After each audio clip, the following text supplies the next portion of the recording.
নমস্কার বন্ধুরা, মা রান্নাঘরে তোমাদের সবাইকে স্বাগত। দেখো, গ্যাসে কড়াই বসিয়ে দিয়েছি। আজকে রান্না করব কুদলি পোস্ত। কড়াইতে তেল দিয়ে দিলাম। তেলটা গরম হয়ে গেলে কুদলিগুলোকে আমি একটাকে 4 টুকরো করেছি, সেইভাবে লম্বালম্বি করে কেটে আমি ধুয়ে বেছে রেখেছি। দেখো, আমি এইভাবে কুদলিগুলোকে কেটে নিয়েছি, একটাকে 4টে করেছি। এবার কুদলিগুলোকে আমি সব কড়াইতে ছেড়ে দেবো।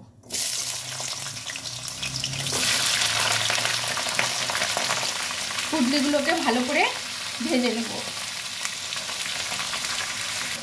কুদলিগুলো আমার ভাজা ভাজা হয়ে গেছে। এর মধ্যে দিয়ে দেবো প্রয়োজন মতো নুন, অল্প দিয়ে দেবো হলুদ। পোস্ততে আমি হলুদ দেই না, তাও এখানে একটু হলুদ দিলাম। দিয়ে দেবো রং হওয়ার জন্য লাল লঙ্কার গুঁড়ো। দিয়ে দেবো স্বাদ মতো চিনি। এবার কুদলিগুলোকে সব ভালো করে ভেজে নেব।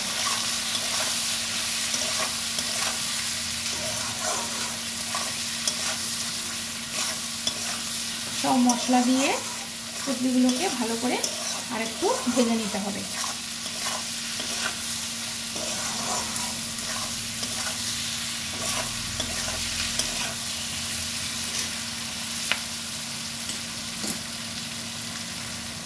এই সময় দিয়ে দেবো বেটে রাখা পোস্ত বাটা আর লঙ্কা বাটা।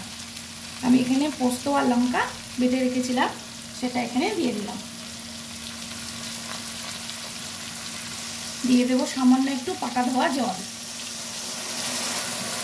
এবার ভালো করে কুদলিগুলো পোস্ত দিয়ে ভাজা ভাজা করে নেব।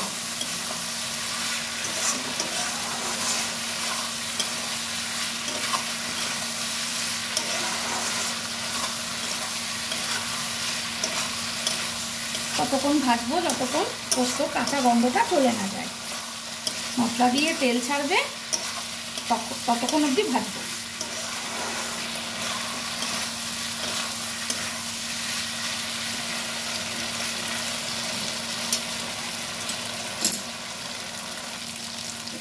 দেখো, মশলাটা কিন্তু একদম কষানো হয়ে গেছে। মশলার গায়ে দিয়ে তেল ছেড়ে দিয়েছে। এখন আমি এর মধ্যে দিয়ে দেবো সামান্য একটু পোস্তরি পাটা ধোয়া যে জলটা, সেই জল।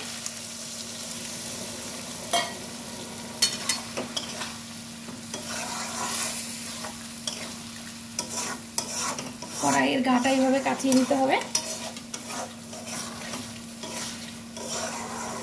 এই পোস্ত, কুদলি পোস্ত কিন্তু শুকনো ভাতে রুটি দিয়ে খুব ভালো লাগে। শুকনো ভাতে তো বেশি ভালো লাগে।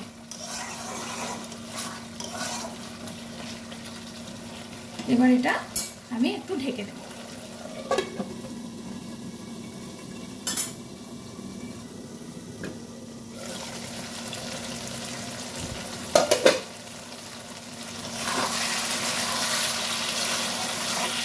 দেখো, কুদলি পোস্ত কিন্তু একদম রেডি।